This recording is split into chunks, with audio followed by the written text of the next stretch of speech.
You're all IB students? IG? Okay. And 10, 11, 12, what grades are you? All 10? 11? Okay. Which schools, or which school? BSc. Wow.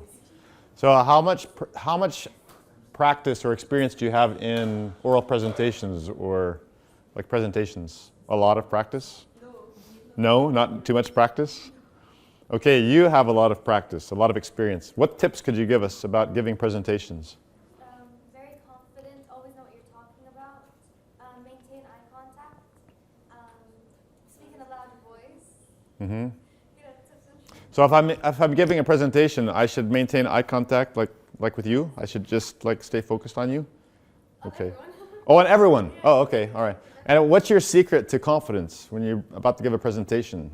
As long as I know what I'm talking about, I'm not really affected. As long as I know that I'm influencing a person or people. Oh, okay. An idea that I know. So you know what you're talking about, Yes. and you Influencing them in a good way. and you want to influence them in a good way. Yeah. Okay. I have a quote here. I'm sorry the thing is not projecting up here, so I'll get to look, or I can turn it around and you can see from here maybe the slides. Introduction. Okay, and there's this quote, there is no such thing as presentation talent. It's called presentation what? Skills. Why? Why isn't it called talent sometimes? Isn't that interchangeable? Or? What's the difference between a talent and a skill? Skill is something you can learn. And what else can you do with a skill? You can improve with what? With practice, right? So a talent is something that what? You're kind of born with a talent, right? Sometimes they're interrelated. Sometimes skills can go with certain talents, but we call it presentation skills, not presentation talent, because usually people aren't just born speaking publicly really well. They kind of learn those things as they go and they practice, and with experience they get better, right? By the way, this presentation usually lasts a while, and it usually has this practical component to it where we get to put into practice these concepts. But because things are running a little late today and I have another appointment after this, we're going to go fast. And you're probably happy about that because you probably had a really long day and you're ready to get out of here, go home and have something to eat, right? Or maybe you're eating right now. What are you eating? What is that? That looks good. What's that? Macaron bechamel or? Oh, that's a rose balaban. What is that? Oh, man. Okay. Now, you can't really see this diagram very well, but this presentation is based on a book that I use in a class that's called Public Speaking, and it's called The Audience-Centered Approach. Now, what do you think that means? It's based on this book, The Audience-Centered Approach, and that's the approach that we take when we're teaching public speaking in this class. What do you think that means, an audience-centered approach? Your main focus is like the audience? Your main focus is the audience. So break that down for me. What does that mean? You engage with them maybe. Okay, you engage with them. That's ask them questions, okay. Like get feedback from them. Try to get feedback. What kind of feedback can you get from them? Do they understand what I'm talking about? Or maybe what I can change about like the way I'm speaking to them. Okay, so that's direct feedback. Some of that might be verbal feedback. Is there anything like non-verbal feedback? Something that's not actually spoken, but you can still, like body language. Like what kind of body language might I see in my audience that tells me something? What if I see someone with their arms crossed? What will that tell me maybe? No, don't worry. Go ahead. Like they don't get it that much? Maybe they don't get it. Well, let's just pause. Maybe they're uncomfortable, or maybe they're disagreeing, or maybe they're cold. This room is like a refrigerator. See, I haven't taken off my coat because it feels like a talaga in here. But what if they are, sorry? Their facial expressions too. What about that? You can look at someone and their face tells you that looks like a sad face, right? And you might think to yourself, I don't think they're enjoying this very much. I'm making them sad. But is that necessarily the case? No. What else could be going on in their life? Any number of things, right? That might have nothing to do with you or your presentation, right? So that means, what lesson do you take away from that? Don't take it personally. Very good. A+. So give her an A+. Who is? Give her an A+, yeah. Don't take it personally. It might not be about you. And by the way, If you are centered on your audience, that means that you're not going to take things personally because you're not centered on whom? Yourself. You're probably going to tend to take things more personally when you're constantly centered on yourself and thinking, oh, why don't they like me? Why don't they like... I remember one time I was giving a speech to a very large group, and there was a guy that was sitting close to the front, he and his wife, and practically the whole time during my speech, his eyebrows were crossed like that. And you know, I was looking around the room, as you said I should do. I was looking around at everybody, giving my eyes to everyone, and once in a while they would come back to him, and I always see those eyebrows crossed like that, and I'd keep looking around. So afterwards, you know, at the end, like I'm standing at the very end of the auditorium to shake people's hands and meet them and stuff and give them my autograph and all of that. And then like he comes along and he says, oh, thank you very much, sir, for the speech. It was very good. I'm like, really? Because you didn't really look like you enjoyed it. Like your eyebrows were crossed. So I thought maybe you were angry. Like something I was saying was upsetting you. So again, I was taking things a little personally. Because he said, oh, no. That's what I do when I'm concentrating. So I was really focusing on what you were saying. So it was actually the opposite of what I thought. Yeah. So if we just focus on the audience. Now this diagram, which you cannot really see very well, but basically it's showing every stage of the process. What are the things in the process of either, let's say, whether it's a paper you're about to write or a speech you're about to give, and sometimes those go together because maybe you write the speech before you give it. What are some of the things you have to do? What are the steps in the process of writing a paper, writing a speech? Organizing your thoughts. Educating yourself on the topic. Okay, educating yourself about the topic. So what happens before this even? Research. Well, what happens before that maybe? You choose a topic usually, right? On your audience. Okay, good. Oh, she gets more A's. She gets a lot of A's. You pick a topic and you think about your audience when you're picking your topic. And then what else do you do after that? You gather information related to your topic, and while you're gathering information, you're still thinking about your audience. And then after you do that, you do what? Practice or write key points. Okay, what? Somebody else. So over this side of the room. She's losing her touch. What? Somebody else. You. What else in the process? You know, you've chosen your topic. You're trying to do research based on the topic, and all the while you're thinking about your audience. By the way, when you think about your audience, I mean, what kinds of things do you think about your audience? What does that mean, think about your audience? Like their age group? These guys are monopolizing. Are there other people that want to participate? Just jump right in. Be assertive. The age group, exactly. Like today before I came, I thought, okay, these are high schoolers. This is different than college students, which is different than senior citizens, which is different than elementary school children, right? So age group is important. What else do you think about when you think about your audience? Yes? Okay, well, I'll just talk to you guys. Okay, you guys, as you were. Do whatever you want. Eat, sleep, whatever you want. So, yeah, what else? Their education, the type of education. Okay, their type of education, right? Like you guys are IGers. What else? Personal. You want to say something, don't you? Personal things. Okay, and you're just itching to say something, but they're taking over the whole thing. So, say something. No, she doesn't want to. Okay, you guys go ahead and keep thinking. Oh, over here. Sorry? Cultural background, exactly. There were certain things that, you know, maybe taboo in this culture that I could get away with in the other culture, and vice versa, by the way. There are things that maybe you don't know about, and another culture like my culture in the West that would be okay here, but over there, that's kind of a no-no, right? And the gender, right? Like it's mixed here, right? But if it's not, okay.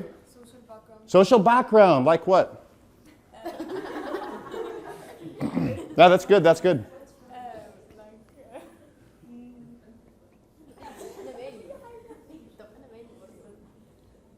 Okay, yeah, social background. So all of those things you put in your mind while you're doing all these steps. And it says choose a topic, you know, start looking at sources related to your topic and start preparing your speech. Maybe outline your speech, start writing the paragraphs of your speech, and then practicing your speech, and then delivering your speech, all the while thinking about all of these things about your audience. Why? Yes? Okay, make sure they focus, make sure they understand. Well, why would they focus? Make sure they understand everything, yes?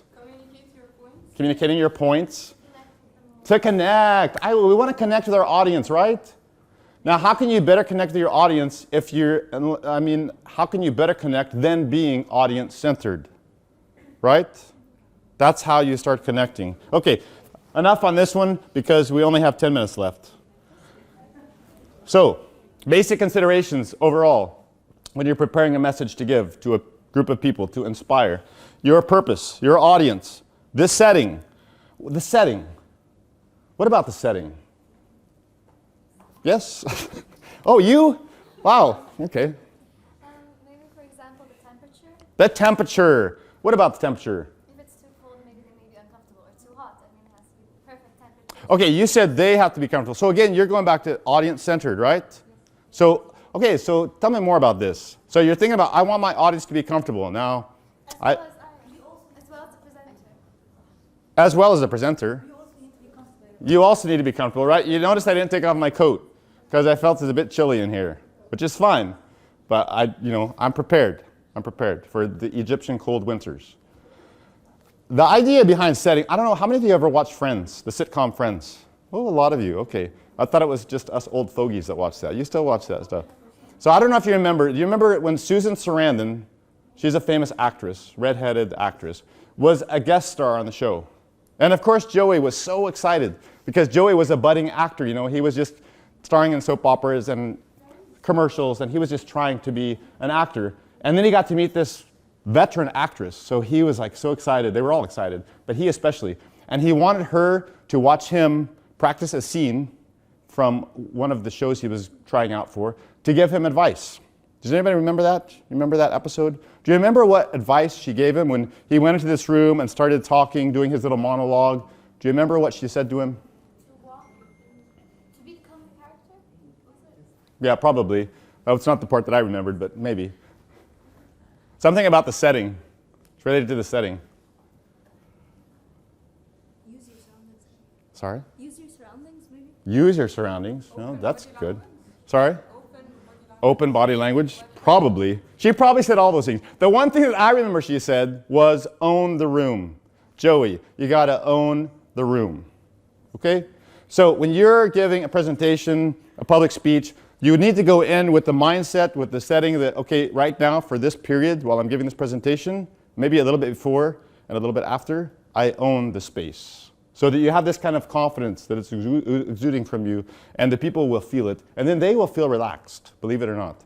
If they see that you're comfortable, as you said, they will feel at ease. If they see that you're anxious and nervous and fidgety, they will also feel like that. They'll feel for you, right? Okay, now this one, I don't know if you can see it very well, but it's a graph. You probably use a lot of graphs in IG, right? You do a lot of graphs, okay? So it's staying like in a 45-minute presentation, about like this was supposed to be, but it's getting cut short.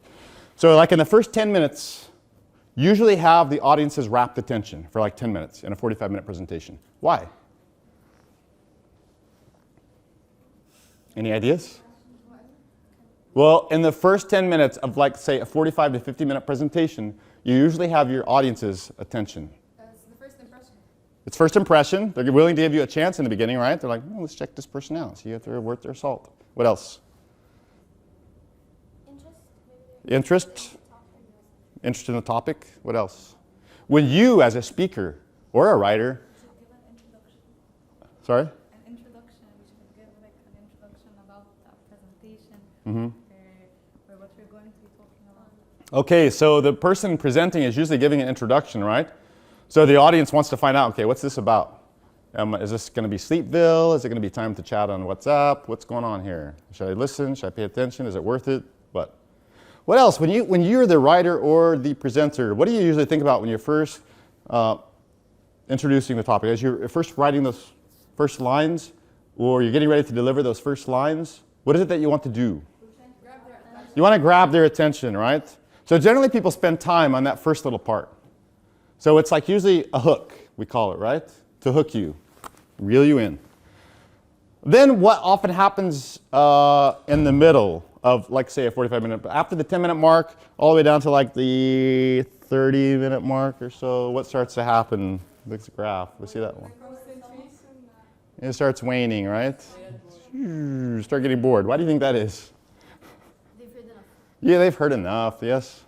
The presenter didn't put as much work in as he did in the Often that's the case, right? Because watch what happens at the end, like the last 10 minutes. What's going on at the end? Another spike, right? Why is that? Yeah, first they know that we're about to finish. They're like, well, they're supposed to go until 5:30, and it's 5:20, so whoo. Okay, I'm going to pay the and get excited. We're getting ready to end this, right? And then secondly, if the presenter or the writer or whatever usually focus mostly on the first part to grab the attention of the reader or the listener, what is probably the second part that they like to focus on the most? Questions.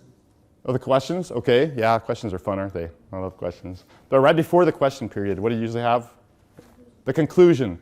And what do you people like to do with the conclusion before the question time? Sorry? Well, maybe. Yeah, that I don't know. That might be kind of boring. But if you didn't summarize everything, because it might be too repetitive, what other way could you conclude? You could ask questions. You could ask rhetorical questions of the audience, right, to get them to think about things. In other words, that's a good suggestion, because you want to leave the audience with something. You want them to go away with something, right? You want to leave a good impression at the end. So just like you want to leave a good impression at the beginning, like somebody said, you also, on the other side, want to leave a good impression at the end. You want them to leave with something. So a lot of times writers or people presenting, they prepare something very good at the beginning and something very good at the end, but in the middle, maybe it's kind of mediocre. So what does that tell you? What's the lesson you want to learn from that little?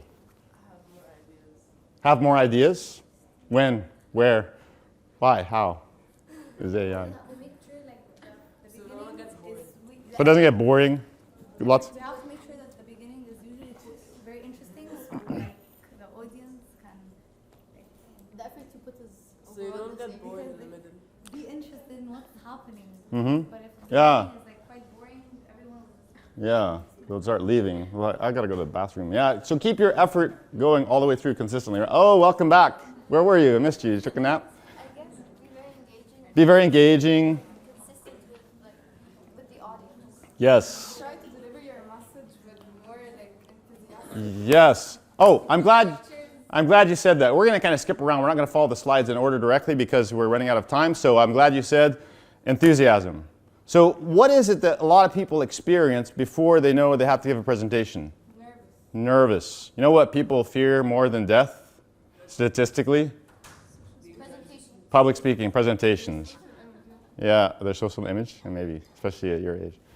No, so what do you do with the extra adrenaline, the higher heart rate, the higher blood pressure? Is there something positive that you can do with that extra energy? You can use stress to your own benefit. And Become like More excited. more what? Excited. More excited, more expressive, more social? Okay, so in other words, we're taking something that we usually perceive as negative, right? Like what we call nervous energy, anxious energy, high adrenaline. Adrenaline is not always perceived as negative, but in this kind of situation, it usually is. And we're turning it into something positive. We want to come across as exuberant, exciting, excited, glad to be with you, connecting like that, right? So there's a way to use that and to channel that energy. Because think about it. If you were like, before this public speech, you were totally relaxed and chill, what would that speech be like, do you think? Yeah, why would that be? Yeah, because I'm so relaxed, like I'm so chill. I'm just sitting here like talking to you like, what's up, bud? I mean, it'd be more like a conversation we could have like on our balcony, but not really public speaking, right? Everybody else can fall asleep. They're gonna start WhatsApping, they're gonna start chatting, whatever. So, yeah. Now, okay, I want to jump to one other thing because like I'm almost out of time. That is, at the very end of this, I usually like to practice a little bit, and then I like to, see what kind of feedback you can give each other, or maybe I can give you. So do I have any volunteer that would just like to do something like an impromptu speech? Have you ever done impromptu speaking before? Of course you're volunteering. Well, I'm not surprised. Is there anybody else that would like to? Is he volunteering you? Well, slap him. No. All right, so you can give it. Do you have anything in mind that you'd like to talk about, or would you like me to find you a prompt? Anything? Would you like me to find her a prompt? This has internet, right? I'm assuming.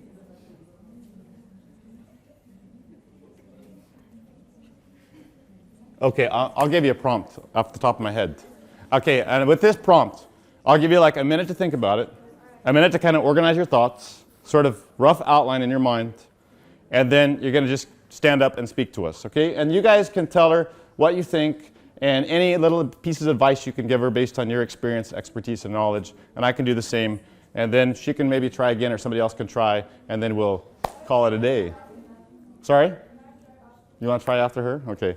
So this is my prompt, okay? Plants have feelings too. So think about that for a couple of minutes. Process it. Make a little mini outline in your mind. What are you gonna, if you're thinking fast on your feet, what kind of little outline are you gonna try to make really fast? You're gonna start writing poetry. What could be a little mini outline in your head, like really quickly? What did we just talk about? The things you usually think about when you're either writing on paper. Sorry? Happy, sad. Sorry? Stress? Yeah, you get stressed, right? How do you deal with stress? Music? Music is good, right? Okay, usually you think about first how you're going to end it. How do I want this to end? Because when people don't think about how they're going to end, especially like in a situation like this, and even if they do have time to prepare a presentation, but they haven't thought out the ending very well, you know how they end? I just listened to a bunch of presentations in one of my classes before I came here. And one of my pet peeves is when they end by saying, okay, that's it. Don't end with that's it. What kind of ending is that? What kind of impression are you leaving with that's it? No, don't tell me that's it, okay? So the first thing you want to think about is how am I going to end this? Second thing you want to think about is how you're going to start it. And then the middle part might work itself out, except you got to be careful, because if you don't exert as much effort on the middle part as you did on the end and the beginning, then you might put them to sleep even in 2 minutes. Okay, we'll give you 2 minutes to share with us that plants have feelings too. What's your name, by the way? Alexandra. Yeah, do whatever you want. You own the room. Okay. We all know that plants exude oxygen. Okay, hold on a second. I'm sorry to interrupt. She doesn't have a mic. Is that okay? Or should she wear the mic, sir? اسمك ايه؟ محمد. هي لازم الميكروفون صح؟ عشان okay. One final point that I forgot to mention before. We want to, even if we have a mic that's mainly, how does this work? Is that you're gonna, hello? Oh, that's good. If you have a mic, you gotta be like comfortable with the mic, right? You can't say, oh no, I can't use mics. I can't. So what's the point then, right? It's just a prop. But you gotta be comfortable with it. Now, if you don't have a mic, what do you have to do? Speak loudly. And what do you need for, you have to be confident. So what do you need to project your voice? What is it that causes sound? What passes over your vocal cords and makes them vibrate to create sound? Air. So if you want more sound, then you need more air. In order to have more air, you need to breathe. Okay, don't forget to breathe. One of the things that we forget to do when we're really anxious and nervous is breathe. Okay, so one of the things you might want to do when you're sitting there before an impromptu situation or even before any speech that you've prepared is take some deep breaths. Get ready to put those diaphragmatic muscles in action and get ready to make room for those lungs to expand full of air so you can be like an opera singer. Okay? So now you have a mic, so you have kind of a crutch. That's great. Don't be shy of the mic. But if you don't have a mic, you got to be able to project. That means you got to be open, as we said before, which is good anyway for social reasons. But also you got to be willing to breathe deeply, fill those lungs with air, right? Okay. As we all know, plants release oxygen. And oxygen, we all share it with plants and with humans. We also know that plants are surrounded, we are surrounded by plants everywhere we go. And when we think about yoga, we think nature, we think forests, we think water, we think plants. Therefore, I believe, since plants give us so much, I believe that we should give it too. We should care about them, we should water them, we should give them daily sunlight. And to do so, they do have feelings. I mean, they work the way a human does, but in different circumstances. I mean, not biologically, but different circumstances. By watering them, by giving them sunlight, doing all sorts of, similar things. And that's why I think we should take care of them the way maybe we take care of ourselves. We should treat them maybe the way we would treat a pet. But since plants give us so much, I think we should pretend that they care. And I think that's it. Oh! It was so good before that, right? The ending was so good until she added that's it. Sometimes they have a perfect conclusion and then they tack on the, that's it. I'm like, no! Right? All right, Alexandra. Pretty good. Any tips for her? Any tips? Okay, thank you. She shouldn't have ended with that. She took the words right out of my mouth. How did you read my mind? Sorry? Kind of repetitive. Now, that's understandable for an impromptu, right? For on the spot, improvisational. Okay, we had one more back here, I think. You wanted to go? Is it you? Oh, who else? Who else? One more? Oh, were you the one? Or maybe we should be equitable and let a guy go, because we do have females and males in it. No. Well, does anybody have? Do you want to? Does anybody have any tips for Alexandra? Yeah, she wants. She does want to? She just wants to know the topic? Okay, the topic is, if I were an animal, I would be... No, that's so hard. It's so hard? Really? Oh, and you're going to go just like that? Not even think about it? Dang. Okay. Either I have to think about it. You don't have to. I mean, if you're that... Okay, just improvise. That's what it's all about. Either that's so Hi guys.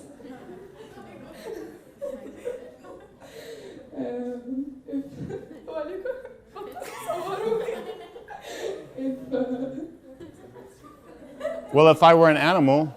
If I were an animal, I'd choose to be a unicorn because they have magic powers and that's special. That's okay. Don't cry. It's all right. It's okay. It's okay. No, it's a lot. Okay. Thank you. Thank you for trying. Thank you very much. Thank you. Okay. So, what piece of advice could you give your colleague? What piece of advice? Sorry. Have a topic to talk about. Maybe it does help to prepare a little bit. There does have to be just a small element of acting, okay? If you're a public speaker or a presenter, there has to be this small element of acting. Now, if you are audience-centered, that means what again? That you're not centered on yourself. So it's almost as if you don't even realize that you're up here speaking in front of people, right? Because you're focused on them.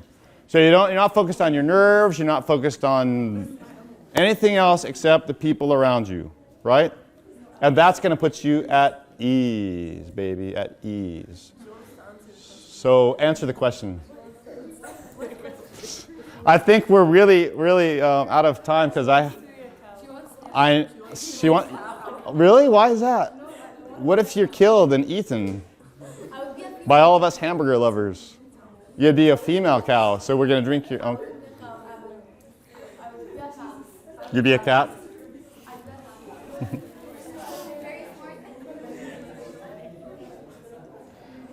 All right.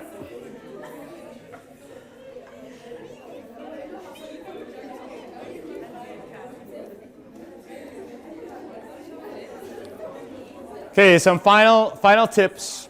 Final tips. Do's and don'ts. The do's and don'ts of public speaking are use simple, concise language for clarity. Use eye contact. However, as I demonstrated earlier, you wouldn't want person. Usually there's like one person in the audience that sort of encourages you because they're engaged with you. And so your temptation is to go back to that person always and sort of ignore the rest of the people because they're not as engaged. And what's going to happen if you do that? Everybody else will lose interest and focus. Everyone else will lose interest and focus. Why? Because they're not engaging. They don't feel as if they're part of it. They don't feel like they're part. They're excluded. They feel excluded, right? Plus, how are you going to feel? Special, or if you're not as gregarious as you might actually feel what? Awkward, exactly. This might be very awkward. This person, he's only looking at me. Why don't I look at other people a little bit? I've got a scratch on my nose, and I'm like afraid to scratch it because he's looking right at me. So I've got kind of self-conscious right now, So just scan the audience, but not too fast because that's going to be weird. And then you're going to get dizzy, and they're going to get dizzy. Do keep pauses specific and emphatic. The last thing that I want to mention is something that's really a pet peeve also is something called a filler. Do you know what a filler is? Huh? Sorry? Offend them? Not like Nutella inside the molto, not that kind of filler. It's like when you say, yani, you know what I mean? You fill the gap. What's better than using those little filler words? Just stop. Exactly, just pause. Have a moment of silence, right? And then finally, like, do keep an eye on the clock, which I'm not doing a very good job of, so it means I'm going to be late to my next appointment, but you know, that's the way it is. I really just want to thank you guys for being here, and I pray that you have a wonderful and blessed time the rest of the time that you're here, and good luck on all your IG exams and your decisions in going to college. But come to AUC, because we're the best, okay? That's it. That's the thing I want to leave you with. Come to AUC. Don't forget. Okay? Thank you all. Thanks for letting me come here. Bye-bye.